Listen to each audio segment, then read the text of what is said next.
Hello everyone, आज के lecture में हम स्टार्ट करेंगे क्लास 11th का नेक्स्ट लेक्चर इलास्टिसिटी का, जिसमें हम स्टडी करने वाले हुक्स लॉ। अब हुक्स लॉ अभी तक हमने देखा था कि इलास्टिसिटी क्या होती है, स्ट्रेस क्या होता है, स्ट्रेन क्या होता है। अब हम देखेंगे स्ट्रेस और स्ट्रेन किस तरह से एक दूसरे से कनेक्टेड है। ठीक है, तो यहाँ पे हुक्स लॉ क्या बोलता है, according to this law stress is directly proportional to strain for small deformation। ये इंपॉर्टेंट है, ये लाइन। जब हम स्मॉल डिफॉर्मेशन की मीन्स एक पर्टिकुलर लिमिट तक की बात करते हैं, वो लिमिट कौन सी है वो हम एक लेक्चर अलग से बनाएंगे स्ट्रेस स्ट्रेन कर्व के ऊपर, तो उसके थ्रू हमें पता चलेगी। ठीक है, तो इसमें सिर्फ हुक्स लॉ और इसके न्यूमेरिकल्स देखेंगे हम। तो यहां से स्मॉल डिफॉर्मेशन के लिए क्या होता है, stress is equal to strain. जब मैं प्रोपोर्शनैलिटी का सिंबल यहां से हटाऊंगी तो यहां से कोई कांस्टेंट आएगा मल्टीप्लाई बाय स्ट्रेन। ठीक है, इस कांस्टेंट को ई बोल दो, तो स्ट्रेस बाय स्ट्रेन। ई किसके इक्वल आ गया यहाँ पे, स्ट्रेस बाय स्ट्रेन।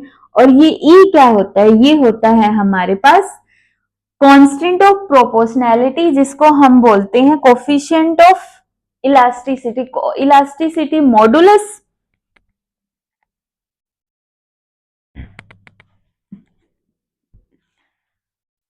ठीक है, कोफिशिएंट ऑफ इलास्टिसिटी, हम elasticity of modulus of elasticity, कुछ भी बोल दो, मॉडुलस कुछ भी तो नहीं, मॉडुलस ऑफ इलास्टिसिटी।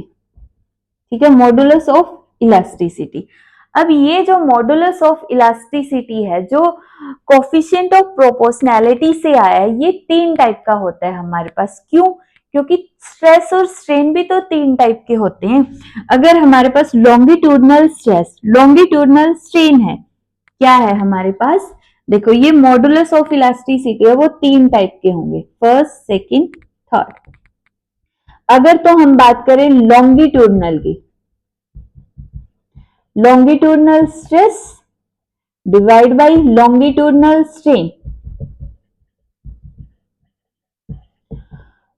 तो यहां पे जो कोफिशिएंट आएगा ई की जगह आ जाएगा वाई, जिसको हम बोलते हैं यंग मॉडुलस ऑफ इलास्टिसिटी, जो आज का हमारा मेन टॉपिक होगा, जिसके न्यूमेरिकल हम करने वाले।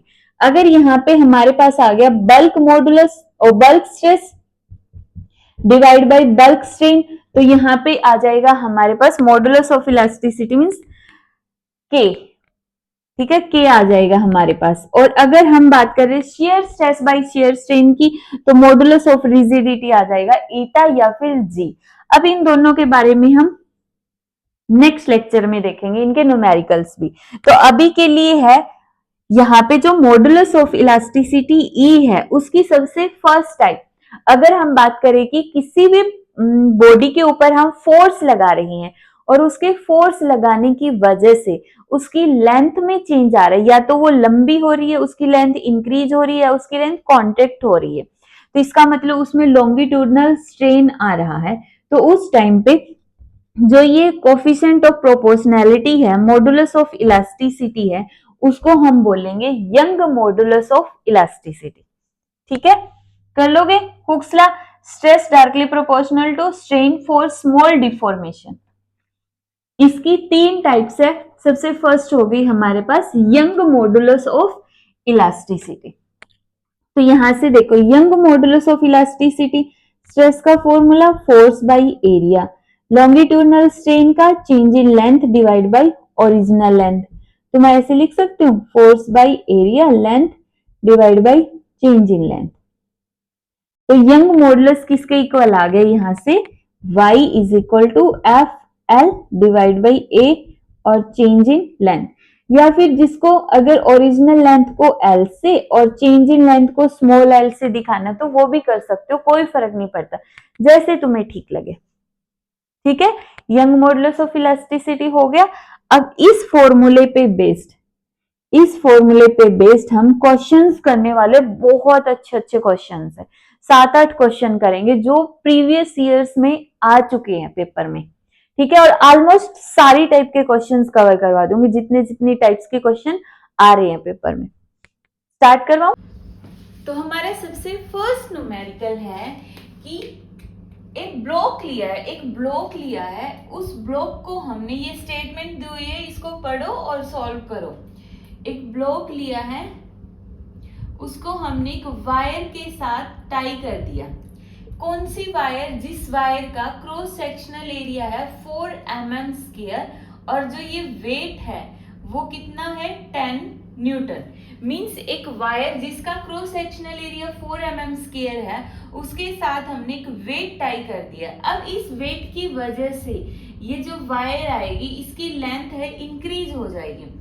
अब यही कितनी इंक्रीज हुई है, डेल्टा एल, कि जैसे ही हमने इस वायर से एक वेट को लटका दिया और उस वेट की वजह से वायर है नीचे की तरफ इलोगेट हो गई, खिंच गई है, मीन्स बड़ी हो गई है थोड़ी साइज में, तो वो चेंज इन लेंथ हमें कैलकुलेट करना है। अब देखो, ये सिर्फ ऐसे ही नहीं है, इन्होंने बोला ये ब्लॉक है वो एक सर्कल में मूव कर रहा है, मीन्स इस कुछ इस तरह से है कि ये ब्लॉक है और ये ऐसे ऐसे सर्कल में मूव कर रहा है और सर्कल की रेडियस है 30 सेंटीमीटर।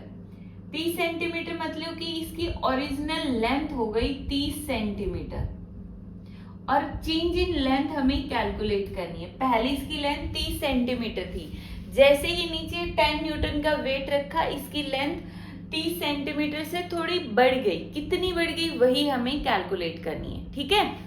तो अब देखो,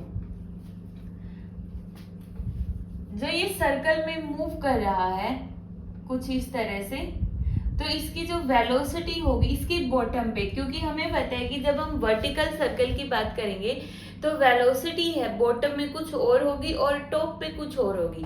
मींस पूरे सर्कल पे जो वेलोसिटी है वो चेंज होती जाएगी उसकी वैल्यू। तो बॉटम पे इसकी वेलोसिटी कितनी है 3 मीटर पर सेकेंड, ठीक है। तो निकाल ले change in length. Change in length का फॉर्मूला क्या होता है? हमारे पास यंग मॉडुलस का फॉर्मूला था फोर्स बाय एरिया और divide by strain. Change in length divide by original length. Original length को स्मॉल एल या जिससे शो करना है करो। F by A, L by del L, ठीक है। डेल एल हमें निकालना है, एफ एल ए वाई, ठीक है। अब हमारे पास फोर्स, यहाँ पे ये जो फोर्स है ये क्या है? नेट रिस्टोरिंग या फिर net deforming force. Net restoring या नेट डिफॉर्मिंग फोर्स। ये जो वर्ड है नेट, इसका क्या मतलब होता है? जो वर्ड नेट हमने लगाया है इसका मतलब है कि जो वेट होगा वो डाउनवर्ड में होगा। वेट तो ये कितना है 10 न्यूटन का है, 10 न्यूटन है। और जो हमारा ये जो स्टेटमेंट में है थोड़ी सी मिस्टेक है, ये इन्होंने 10 kg दिया है, थोड़ी सी स्टेटमेंट ठीक कर लो। जो वेट है वो 10 kg है, ठीक है। तो इसका मतलब यहाँ पे जो वेट आ जाएगा, मास 10 kg है तो वेट कितना हो जाएगा 100 न्यूटन, ठीक है। ये इन्होंने मास दिया है 10 kg, इस ब्लॉक का मास है तो 100 न्यूटन इसका वेट होगा। अब जैसे ही वायर में नीचे की तरफ एक डाउनवर्ड फोर्स लगेगा, एक टेंशन भी तो आएगी ऊपर की तरफ, ठीक है। तो जैसे ही यहाँ पे मास की इस वेट की वजह से वायर नीचे जाएगी, टेंशन की वजह से वायर ऊपर जाएगी, ठीक है। अगर वेट ज्यादा होगा तो वायर ब्रेक हो जाएगी, टूट जाएगी, बट यहाँ पे वायर टूट नहीं रही है, दैट मीन्स टेंशन क्या है बड़ी है। तो नेट रिस्टोरिंग फोर्स किसके इक्वल होगा? T minus mg is equal to, ये जो नेट रिस्टोरिंग फोर्स है यही इसको प्रोवाइड करेगा सेंट्रीपिटल फोर्स। सर्कल में मूव करने के लिए नेट रिस्टोरिंग फोर्स जो हो गया T माइनस mg यही प्रोवाइड करेगा सेंट्रीपिटल फोर्स, ठीक है। तो यहाँ से T is equal to mg plus mv square by r। mg कितना है 100 न्यूटन प्लस m कितना है, अब ब्लॉक का मास कितना था 10, स्पीड कितनी थी v 3 का स्क्वायर, ठीक है, डिवाइड बाय रेडियस कितनी है सर्कल की 30 सेंटीमीटर, मींस 0.30 मीटर के अंदर कन्वर्ट कर दो इसको, ठीक है। तो अब देखो ये कितना हो गया, पॉइंट हटाओ, कितना आ गया ऊपर 20, 10 से 10 कैंसिल, 3 से 3 कैंसिल, तो कितना आ गया 100 न्यूटन प्लस 300 न्यूटन, और यहाँ से आ गया 400 न्यूटन। जो नेट रिस्टोरिंग फोर्स है जो कि हमारा टी के इक्वल है, नेट रिस्टोरिंग फोर्स किसके इक्वल हो गया, टी के इक्वल, ठीक है। तो यहाँ पे ये कितना आ गया है, टेंशन 400 न्यूटन। जो भी है यहाँ पे ये नेट डिफॉर्मिंग फोर्स और नेट रिस्टोरिंग फोर्स कितना हो जाएगा 400 न्यूटन।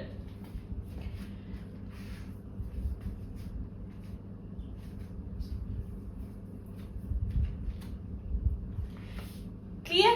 अब नेट रिस्टोरिंग फोर्स तो हमारे पास आ गया, तो चेंज इन लेंथ किसके इक्वल आएगी, फॉर्मूला क्या था हमारे पास, फोर्स मतलब कि टेंशन 400 इनटू में original length means radius 0.30 divide by area कितना है 4 mm square means 10⁻⁻⁶ metre square, Young modulus 2 × 10⁻11, ठीक है। तो यहां से इसको सॉल्व करो, पॉइंट हटाओगे तो नीचे आ गया 100, 2 0 से 2 0 कैंसिल हो गई, ऊपर कितना बचा यहाँ पे, अब 4 से 4 कैंसिल हो गया, ठीक है। तो यहाँ से 2 से 15, तो 15 मल्टीप्लाई बाय 10⁻⁻⁶ और 10⁻11 कितना हुआ 10⁻⁵ नीचे बन गया, ऐसे नीचे था ये 10⁻⁵, तो ऊपर आके हो गया -5, ठीक है। ये हमारा आंसर आ गया 10⁻⁻5 मीटर। जो आंसर है हमारा वो 1.5 की फॉर्म में दे रखा है, तो हमने कर दिया 10⁻⁻4 मीटर। तो चेंज इन लेंथ आ गई हमारे पास, ठीक है, चेंज इन लेंथ कर लोगे। नेक्स्ट क्वेश्चन, तो अभी नेक्स्ट क्वेश्चन में इन्होंने दे दिया कि एक रबर कॉर्ड है, एक रबर की कॉर्ड है, ठीक है, और उस रबर कॉर्ड को हमने कुछ इस तरह से, जिसकी लेंथ है, टोटल लेंथ कितनी है 2 मीटर, ठीक है, एरिया कितना है 0.5 सेंटीमीटर स्क्वायर, इसके साथ नीचे एक मास लगा हुआ है 2 kg का, ठीक है। उस जैसे ये कॉर्ड हो गई, इसके साथ ये नीचे मास लग गया, इसको हमने कुछ इस तरह से हॉरिजेंटल सर्कल बना देंगे, इस तरह से रोटेट करवा दिया। कैसे, कितना रोटेट करवाया है, 1 सेकंड में 4 रिवॉल्यूशन कर रहा है, 1 सेकंड में ऐसे 4 रिवॉल्यूशन कर गया, तो इसका मतलब इसकी फ्रीक्वेंसी कितनी हो गई 4। Number of rotation completed in 1 second, frequency की डेफिनेशन क्या होती है, number of rotation completed in 1 second, ठीक है। तो ये हो गया फ्रीक्वेंसी। अब जो इसने ये सर्कल बनाया है, ये जो सर्कल बनाया है उसकी रेडियस है 50 सेंटीमीटर, ये वाली रेडियस कितनी हो गई 50 सेंटीमीटर, ठीक है। स्टेटमेंट के अंदर ये छोटी सी मिस्टेक है, ये एरिया सेंटीमीटर स्क्वायर है, वहां पे जो स्टेटमेंट दिख रही होगी उसमें सेंटीमीटर दिया, उसको सेंटीमीटर स्क्वायर कर लेना, ठीक है। यहाँ पे एक मास लटका हुआ है, यहाँ पे हो गया ये ब्लॉक जिसका मास कितना है 2 kg, तो वेट कितना होगा 20 न्यूटन, ठीक है। अब जैसे वेट नीचे आया, कॉर्ड के अंदर एक टेंशन आएगी T। अब ये जो ओरिजिनल पोजीशन के साथ एंगल बना रहा है वो है थीटा। अब देखो जो वेट है ना हमेशा डाउनवर्ड लो, इसके अपोजिट नहीं, ऐसे नहीं कि टेंशन ऐसे है तो वेट ऐसे ले लो, नहीं, वेट हमेशा डाउनवर्ड में रखोगे इस तरीके से, ठीक है। जैसे कॉपी की लाइंस होती है ना, हमेशा इन कॉपी की लाइंस पे 90 डिग्री का एंगल बनाता हुआ वेट रखना है, ठीक है। कैसे 90 का एंगल बनाता हुआ, ना कि कुछ इस तरह से, ठीक है। तो गलत नहीं होगा क्वेश्चंस। तो अब देखो वेट के अपोजिट में क्या है, कुछ भी नहीं है, तो इसका मतलब यहाँ पे ये जो टेंशन है ये डिवाइड हो जाएगी। ये एंगल थीटा है तो ये भी थीटा होगा, तो ये कितना हो गया टी कोस थीटा, और यहाँ पे ये कितना होगा टी साइन थीटा। इस टेंशन को हमने दो कंपोनेंट में डिवाइड कर दिया, टी कोस थीटा और टी साइन थीटा। अब यहाँ पे जो टी कोस थीटा है ये तो इस वेट को बैलेंस कर रहा है, और टी साइन थीटा इसको सर्कल में मूव करवा रहा है। तो टेंशन दो पार्ट में डिवाइड हो रही है, टेंशन का कुछ पार्ट तो वेट को बैलेंस कर रहा है और कुछ पार्ट उसको सर्कल में रोटेट करवा रहा है। ठीक है, तो यहाँ से देखो T cos theta is equal to हो गया एम जी, और T sine theta is equal to M V square by R. ठीक है, आर की जगह हमने ये कैपिटल आर माना है, रेडियस ऑफ सर्कल, तो कैपिटल आर। ठीक है, तो अब देखो v तो कुछ दिया नहीं है, इस ब्लॉक की कोई स्पीड तो नहीं दे रखी है ना कि इतनी स्पीड से वो सर्कल बना रहा है। अगर स्पीड नहीं दी है तो कुछ और दिया होगा। v को हम लिख सकते हैं आर ओमेगा, आर रेडियस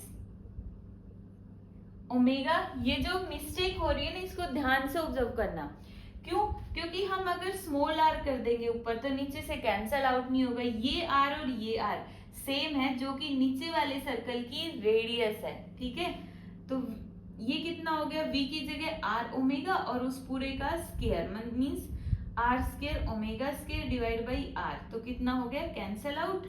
तो यहाँ से टी साइन थीटा किसके इक्वल आ गया एम आर ओमेगा स्क्वायर। ठीक है, तो टी कोस थीटा हो गया, टी साइन थीटा हो गया। अब ओमेगा देखो किसके इक्वल होता है 2 pi nu, frequency 2 pi nu की वैल्यू कितनी है 4, तो ओमेगा की वैल्यू हो गई 8 पाई। ओमेगा कितना हो गया 8 पाई, कर लोगे ओमेगा इज इक्वल टू 8 पाई। अब हमें निकालना है क्या है, वही चेंज इन लेंथ, तो चेंज इन लेंथ का फॉर्मूला किसके इक्वल होगा, नीचे y और एरिया, यही होगा।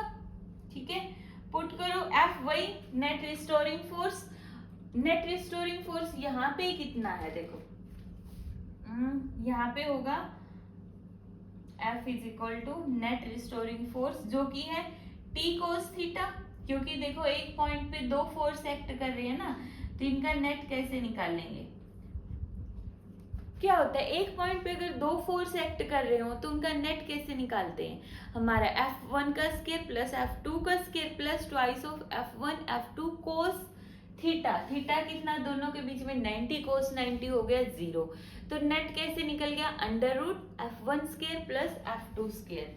F1 square means T cos theta square और F2 means T sine theta का होल स्क्वायर। ठीक है, तो यहाँ से t cos theta means mg, इसको मैं पहले रब करके वैल्यू निकाल दूं, f की किसके इक्वल हो गया t cos theta means mg का स्क्वायर और t sin theta means m r omega square और इस पूरे का स्क्वायर। ठीक है, अब mg कितना है, mg हमारा कितना है 20 न्यूटन, तो 20 का स्क्वायर प्लस m कितना है 2, रेडियस कितनी है 50 सेंटीमीटर मीन्स 0.50, ओमेगा कितना है यहाँ पे 8 पाई है, तो 8 पाई मीन्स 64, 8 का स्क्वायर 64 पाई स्क्वायर और इस पूरे का स्क्वायर, m की वैल्यू रख दी, r रख दिया, ओमेगा स्क्वायर कर दिया, फिर पूरे का स्क्वायर। तो जब अब इसको सॉल्व कर लेना है, 20 का स्क्वायर 400 प्लस इन दोनों के मल्टीप्लाई करके कितना आ गया 1, 0.50 इंटू 2 1 आ गया ना, कुछ इस तरीके का बन गया देखो 400 प्लस ब्रैकेट के अंदर 64 पाई स्क्वायर का स्क्वायर, इसका स्क्वायर मतलब पाई स्क्वायर की तो वैल्यू आ गई 4 और 64 का हम स्क्वायर ले लेंगे यही। और जब इसको सॉल्व करोगे, अब इसको सॉल्व कर लेना, इसका आंसर कितना आएगा 631 न्यूटन, 631 न्यूटन। ठीक है, कैलकुलेशन करनी है, पाई की वैल्यू 3.14 पुट कर लेना या फिर 22/7 पुट कर लेना। ठीक है, फोर्स निकल जाएगा। अब देखो चेंज इन लेंथ किसके इक्वल है, फोर्स, एरिया और वाई। फोर्स कितना है 631, ओरिजिनल लेंथ कितनी है हमारे पास 2 मीटर, एरिया कितना है 0.5, सेंटीमीटर स्क्वायर को मीटर स्क्वायर में कन्वर्ट कर दो -4, वाई कितना है 7 × 10⁸ 8। ठीक है, तो पॉइंट हटा दोगे तो 20 कैंसिल हो गया 4। ठीक है, हो गया। अब कितना आया 4 की, इसके साथ मल्टीप्लाई करो 4,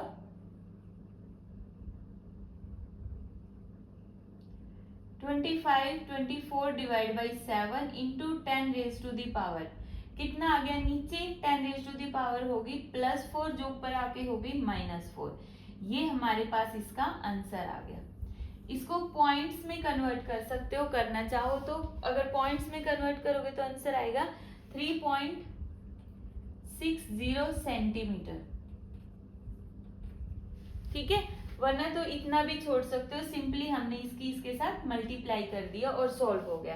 तो ये हमारी यंग मॉडल्स के अंदर फर्स्ट टाइप के क्वेश्चन थे, जिसमें फोर्स हमारा डायरेक्ट वेट नहीं होता, उसमें टेंशन इंक्लूड हो जाती है। ठीक है, टेंशन इंक्लूड होके तब हमारा क्या बनेगा, वेट बनेगा। ठीक है, मींस रिस्टोरिंग फोर्स बनेगा। क्लियर। अब नेक्स्ट टाइप के क्वेश्चन देखते हैं।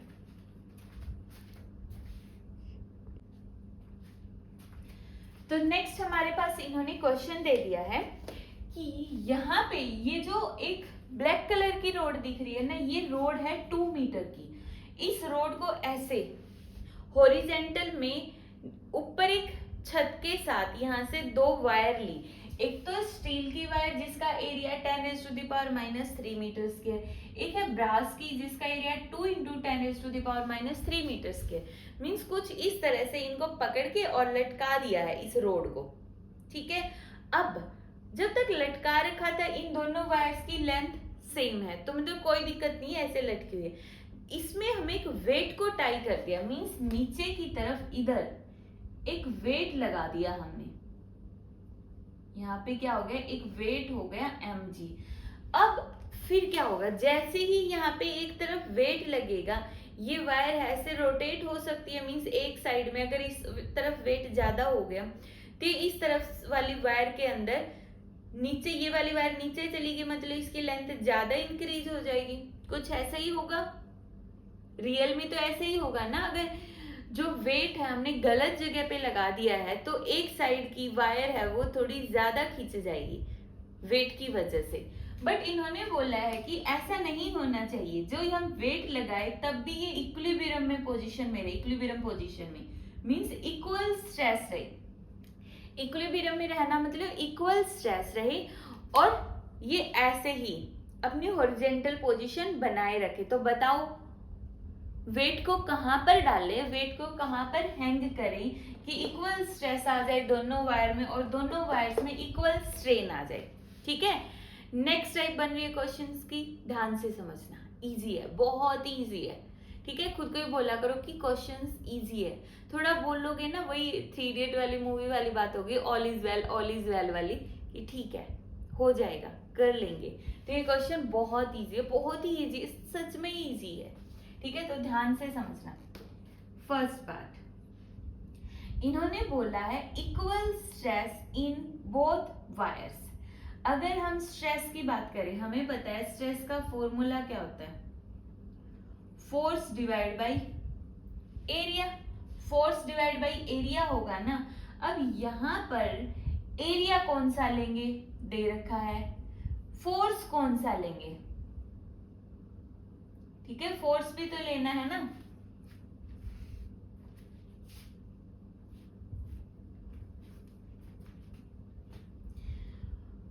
फोर्स होगा यहाँ पे टेंशन। अब स्टील की वायर में नीचे की तरफ वेट आएगा तो इसमें ऊपर की तरफ क्या लगेगी, टेंशन लगेगी, तो वो टेंशन हो गई। इसकी जगह मैं लिख सकती हूँ टेंशन डिवाइड बाय एरिया। अब इन्होंने कंडीशन दी है कि स्ट्रेस दोनों में सेम है। स्ट्रेस को बुक्स के अंदर सिग्मा से डिनोट कर देते हैं, तो हम सिग्मा ले लेते हैं। सिग्मा इन स्टील मतलब stress in steel is equal to sigma in brass, कि दोनों के अंदर स्ट्रेस क्या है, सेम है, तो स्ट्रेस दोनों में सेम है। तो मैं इसे लिख दूं TS by AS, tension divide by area, और ब्रास का TB डिवाइड बाई AB। ठीक है, अब हमारे पास टेंशन है, वो हम अकेले तो निकाल नहीं सकते। हम ऐसा नहीं है कि टेंशन इन स्टील ना तो दे रखी है ना निकाल सकते, बट उनका रेशियो जरूर निकाल सकते हैं कि इन वायर्स में जो टेंशन आएगी किस में ज्यादा आएगी किस में कम आएगी और उनका रेशियो कितना होगा। यहां से देखो मैं से कर दूं TS by TB is equal to AS by AB। TB को नीचे ले आओ और AS को कहां पर ले जाओ, ऊपर। AS स्टील वायर में कितना है 10⁻³ मीटर स्क्वायर एरिया, और ब्रास का 2 × 10⁻³ तो कितना रेशियो आ गया 1/2। कितना रेशियो आ गया 1/2। मीन्स यहां से ऐसे बोल सकते हैं कि TB is equal to twice of T steel. Means जो ब्रास है ना इसमें जो टेंशन आई है वो डबल होगी किसके कंपैरिजन में, स्टील वायर के कंपैरिजन में। क्लियर। अब इन्होंने बोला है कि यहाँ पे स्ट्रेस सेम हो, तो बताओ वेट की पोजीशन। मान लेते हैं कि स्टील वायर से इसकी डिस्टेंस है x है, तो यहां से कितनी होगी 2 - x। क्लियर। हमें ये x फाइंड आउट करना है। ठीक है, find out the position where the weight is hanged so that the equal stress in both wires, ताकि दोनों वायर्स में क्या आए, स्ट्रेस इक्वल आए। क्लियर। तो x कैसे निकालेंगे, अभी तो हमारे पास सिर्फ टेंशन आई है ना, टेंशन ये वाली टेंशन ही वायर वाली टेंशन हो गई। ठीक है, तो कैसे निकालेंगे। अगर हम बोल रहे हैं कि यहाँ पे वेट को हमने बिल्कुल सही जगह लगाया है, इधर ना तो इस वायर में ज्यादा स्ट्रेस है ना इस वायर में, मतलब ऐसे नहीं हो रहा है ये मार्कर, ये ऐसे ही है इक्विलिब्रियम में। क्या हो अगर वेट को थोड़ा सा गलत जगह लगा दे तो ये वायर ऐसे हो जाएगी, रोटेट हो रही है ना। ठीक है, अगर इस साइड ज्यादा वेट लगा दिए तो ये ऐसे रोटेट हो जाएगी, बट अभी हमने बोला ये रोटेट हो ही नहीं रही है, वायर रोटेट नहीं हो रही है, मतलब ये जो रोड है ये इक्विलिब्रियम में है। Here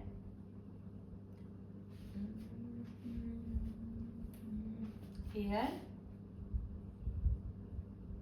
road is in equilibrium। अगर इक्विलिब्रियम में है दैट मीन्स जो नेट टॉर्क है या सुमेशन टॉर्क है या नेट टॉर्क है वो किसके इक्वल हो गया, 0। नेट टॉर्क मीन्स यहाँ पे मैं फोर्स इनटू डिस्टेंस को 0 कर दूं, summation of force into distance 0। अब हमारे पास फोर्स की जगह है टेंशन, तो टेंशन इनटू डिस्टेंस 0। ये हमने मोमेंट ऑफ इनर्शिया वाले चैप्टर में पढ़ेंगे कि नेट टॉर्क 0 होगा। अगर हम बोल रहे हैं कि यहाँ पे रोटेट ही नहीं हो रही तो टॉर्क तो 0 लग रहा है ना। तो यहाँ से देखो 2 टेंशन लग रही है, क्या हो गया, देखो इसका मतलब ये होता है T1x1 is equal to T2x2। इन दोनों का सम 0 है, मीन्स ये दोनों आपस में इक्वल है ना। तो टेंशन इन स्टील और डिस्टेंस ऑफ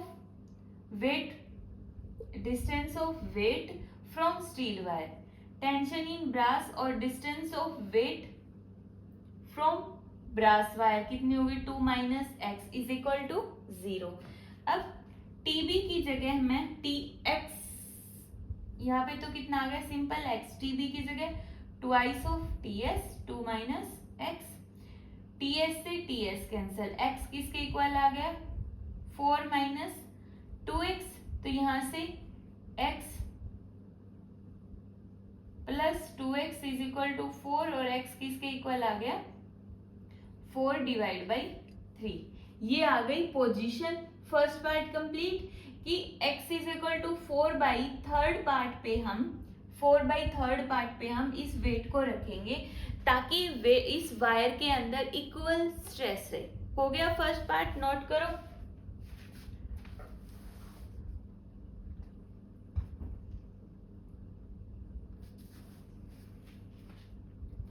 ठीक है। अब सेकंड पार्ट में हमने निकालना है इक्वल स्ट्रेन। रब कर दूं,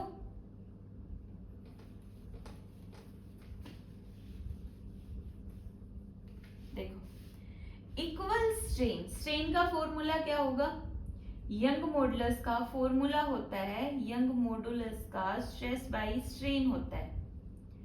तो स्ट्रेन का फॉर्मूला क्या आ गया, स्ट्रेस बाय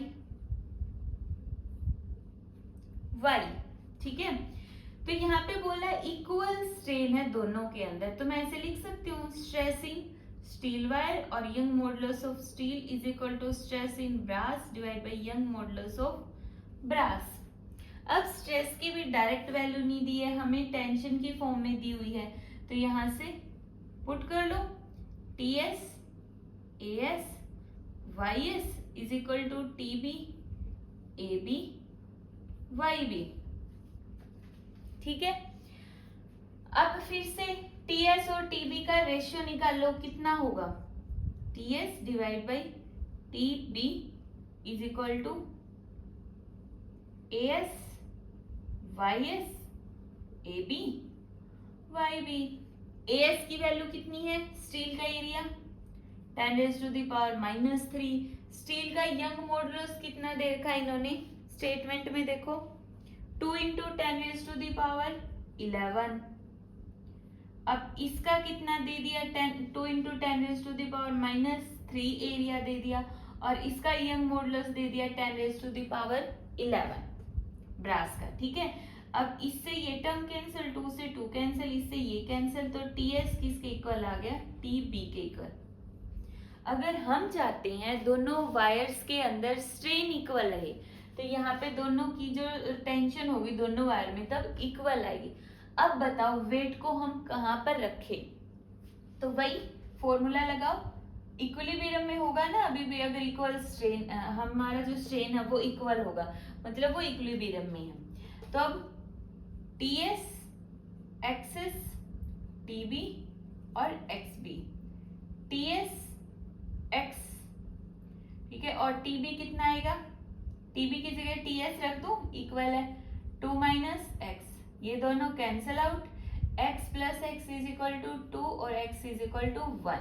मीन्स बिल्कुल मिड में रखो ताकि दोनों वायर्स में इक्वल स्ट्रेन आ जाए, दोनों वायर्स में इक्वल स्ट्रेन आ जाए। तो उस केस के लिए इस वेट को x इज इक्वल टू 1 पे रखो, मीन्स बिल्कुल बीच में, ठीक है, हो गया। तो इस तरह का कोई भी क्वेश्चन आ जाएगा, कर लोगे। नेक्स्ट टाइप देखो इस क्वेश्चन की, मतलब ऐसा ही है, बस थोड़ा सा ना अलग तरीके से वेट रखा हुआ है।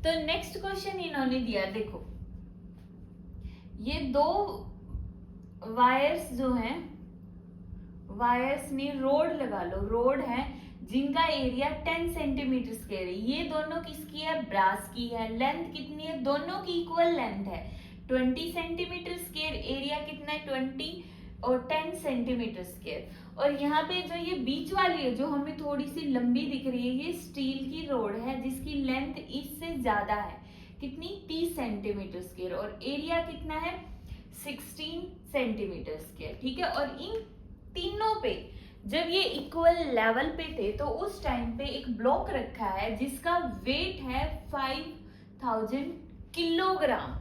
यहाँ पे मैंने एक वर्ड दिया है किलोग्राम, इसका मतलब क्या होगा, वेट तो हमारा न्यूटन में होता है, क्या हमें इसको जी से मल्टीप्लाई करना पड़ेगा, बिल्कुल भी नहीं। ध्यान से देखो, इन्होंने यंग मॉडुलस की जो यूनिट है यहाँ पे न्यूटन नहीं दी है, किलोग्राम के 7 सेंटीमीटर स्क्वायर दिया हुआ है, ठीक है। इसका मतलब यहाँ पे इन्होंने कुछ यूनिट्स को ऐसे अरेंज कर रखा है कि जो वेट है किलोग्राम में है और यंग मॉडुलस हमारा किलोग्राम सेंटीमीटर स्क्वायर के अंदर है। तो हमें कोई ऐसा नहीं है कि इसको 10 से मल्टीप्लाई करेंगे तभी जाके ये वेट आएगा, क्लियर। तो यहाँ पे देखो find the stress in road, roads के अंदर स्ट्रेस बताओ। अब जो ये फोर्स लग रहा है ना, ये कितने लोगों पे लग रहा है? मान लो कि यहाँ पे मैं 3 लोग खड़े कर दूं, ये हो गया ब्रास, ये भी ब्रास और ये स्टील। इन तीनों ने अपने सिर पे एक ब्लॉक उठा रखा है जिसका वेट है 5000 किलोग्राम। तो ये जो वेट है कितने लोगों में डिवाइड हुआ है? 3 लोगों में। मैं ऐसे लिख सकती हूँ 2b plus f is equal to कितना वेट उठा लिया तीनों ने? 5000 किलोग्राम लिख सकती हूँ। ठीक है, इक्वल हाइट के हैं, स्ट्रेंथ अलग अलग है बट इक्वल हाइट है दोनों तीनों की। तो इसका मतलब यहाँ पे फोर्स कैसे लिखेंगे? Force in steel plus twice of force in brass is equal to 5000। Clear? इसको इक्वेशन फर्स्ट मान के छोड़ दो, न्यूमेरिकल में भी इक्वेशन फर्स्ट आ गई देखो। ठीक है, अब हमने कहा कि यहाँ पे 2 ब्रास है और एक स्टील है। Find the stress in rods, rods के अंदर स्ट्रेस फाइंड आउट करना है। अब जो ये ब्लॉक रखा हुआ है वो तीनों के सिर पे रखा हुआ है यहाँ पे। अगर यहाँ पे चेंज इन लेंथ की बात करें, चेंज इन लेंथ मतलब वो ऐसे कितना बेंट हुए हैं, तो यहाँ पे तीनों इक्वल बेंट हो गए। अगर मान लो एक कम बेंट हुआ और एक ज्यादा बेंट हो गया, ठीक है, तो जैसे ये वाला ज्यादा बेंट हो गया तो ये रोड है इस तरफ फिसल के नीचे गिर जाएगी। तो यहाँ पे बेंट जो हुए तीनों के तीनों वो इक्वली बेंट हुए हैं। क्लियर? ठीक है, तो change in length in steel is equal to change in length in brass. Double करने की जरूरत नहीं है क्योंकि हमें बताना है कि सिर्फ मान लो अब यहाँ पे ये जो इनकी हाइट थी 6 फुट थी, 6 मीटर लगा लो, 6 मीटर फॉर एग्जाम्पल ही लेना है ना, 6 फुट की बजाय 6 मीटर लगा लो। अब इनके अंदर जो चेंज आया है वो मान लो 0.5 मीटर का आया है, तो अब कितनी होगी? 5.5 मीटर, 5.5 मीटर, 5.5 मीटर। बेंट होने के बाद इनकी हाइट इतनी बच गई, तो मैं ये लिख सकती हूँ इसकी हाइट इक्वल है या इसकी और इसकी इक्वल है। हम ये तो नहीं करेंगे ना 5.5 metre is twice of 5.5 metre. हमने कहा कि चेंज इन लेंथ दोनों की क्या है? इक्वल है। चेंज इन लेंथ इसमें जो चेंज आया इसमें जो चेंज आया वो क्या होगा? इक्वल होगा। 5.5 की जगह 0.5 मीटर इसमें चेंज आया और 0.5 मीटर इसमें चेंज आया। क्लियर? तो इसलिए मैंने यहाँ पे ब्रास के अंदर 2 ऐड नहीं किया है। तो चेंज इन लेंथ का फॉर्मूला हमारे पास क्या था? Force, original length, young modulus और एरिया। ये तो किसका हो गया? स्टील का। और यहाँ पे इसी तरह ब्रास का लिख दो।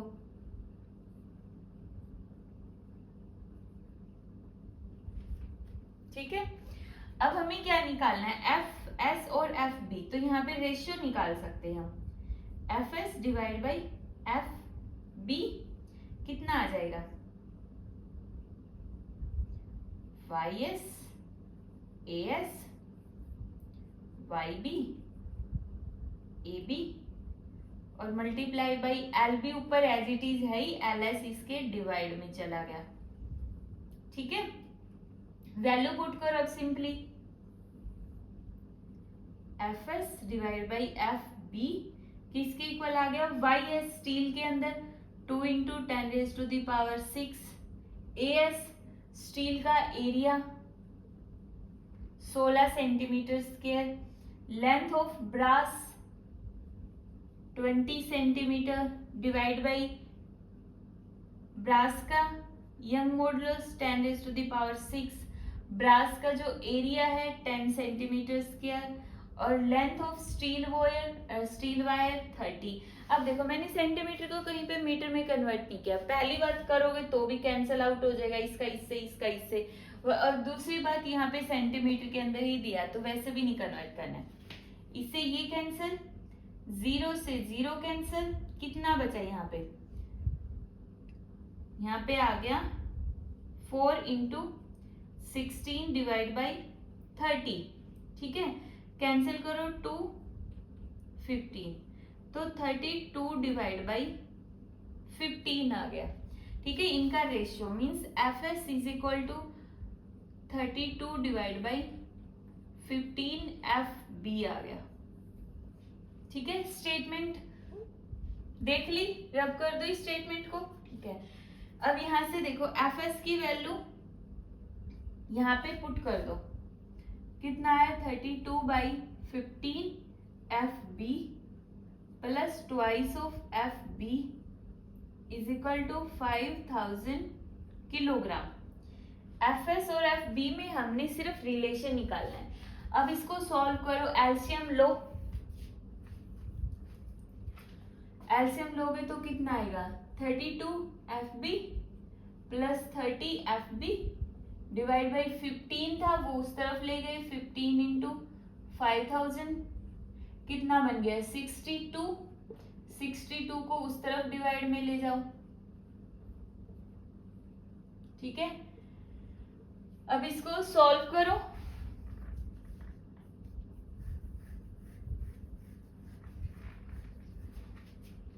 तो आंसर आएगा सॉल्व करने के बाद 12,0968 किलोग्राम। सॉल्व कर लेना, फिर एफ बी की वैल्यू को इधर पुट करके जब एफ एस निकालोगे तो 2580.64 किलोग्राम। जब इसको सॉल्व करोगे तो हमारे पास आंसर ये दोनों आ जाएंगे। कैलकुलेशन है, सिंपली सॉल्व कर लेना, ठीक है। एफ एस एस और एफ बी दोनों निकल गए। अभी हमें बताना था फाइंड आउट द स्ट्रेस। अब देखो stressing steel wire, steel wire में स्ट्रेस कितना होगा, steel wire force in steel wire और एरिया ऑफ स्टील वायर कितना हो गया, एफ एस कितना है यहाँ पे 2580.64 डिवाइड बाई इसका एरिया कितना है 16। इसको सिंपली सॉल्व करो और आंसर आ जाएगा। ब्रास के अंदर 120968 डिवाइड बाई इसका एरिया कितना है हमारे पास 10 सेंटीमीटर स्क्वायर, ठीक है। कर लोगे तो स्ट्रेसिंग एस और स्ट्रेसिंग बी निकल जाएगा सेंटीमीटर स्क्वायर की फॉर्म में, ठीक है। आगे सॉल्व करके जस्ट लिखना है, कर लोगे क्वेश्चन, क्लियर हुआ, ठीक है।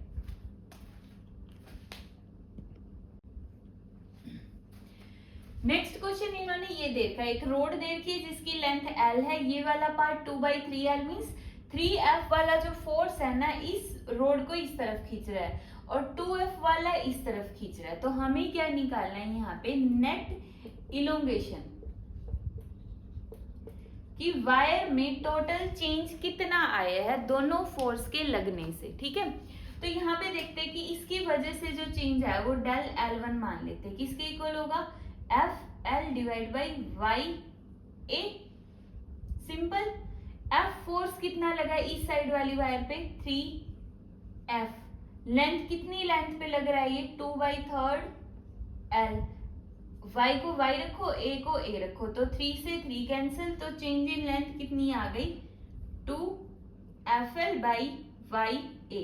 इसी तरह डेल L2 निकाल दो, इस वाले पोर्शन पे फोर्स कितना लगा 2F, लेंथ पे L/3 और YA कितना लगा 2/3 FL/YA, ठीक है। एक रोड है उसको इस तरफ खींच रहे 3F फोर्स से, इस तरफ खींच रहे 2F फोर्स से, तो नेट फोर्स तो दोनों नेट फोर्स हमारा F होगा और उसकी वजह से कितनी इलोंगेशन आई है वायर में। अब नेट ऐसे तो नहीं निकालेंगे हम 3F minus F is equal to F हो गया, उसकी वजह से इलोंगेशन देख लो, क्यों, क्योंकि ये खींचेगा तो इसकी वजह से लेंथ अब अपोजिट डायरेक्शन में खींच रहे हैं तो लेंथ भी तो डबल तरीके से एक्सटेंड हो रही है ना।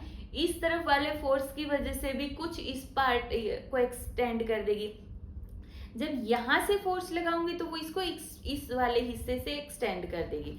तो चेंज इन लेंथ कितनी होगी यहाँ पे, change in length is equal to del L1 plus del L2 is equal to del L1 कितना है हमारे पास ट्वाइस और डेल L3 2/3 और FL/YA कितना आ गया 3 दूनी 6 8/3 FL/YA। ये आ गया हमारे पास चेंज इन लेंथ। इजी सा क्वेश्चन था बिल्कुल, बस कॉन्सेप्ट समझना था, कर लोगे।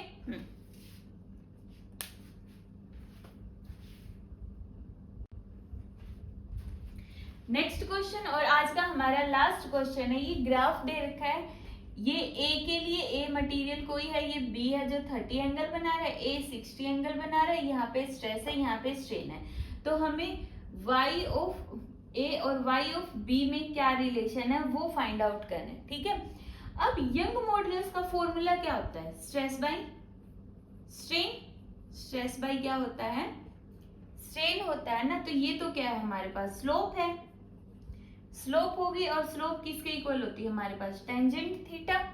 तो यहां से देखो y a किसके इक्वल आ जाएगा, टेंजेंट ऑफ 60 डिग्री, और y b किसके इक्वल आ जाएगा, टेंजेंट ऑफ b एंगल कितना बना रहा है 30 डिग्री, दोनों को क्या कर दो डिवाइड, तो ये कितना आ जाएगा यहाँ पे।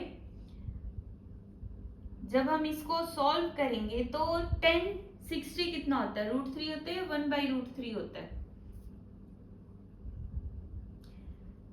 sin 60 √3/2 और cos 60, हाँ तो कितना आएगा, 10 60 होता है √3, और यहाँ पे कितना होगा 1/√3 मीन्स कितना आ गया 3। तो y a is equal to 3 times y b कर लोगे।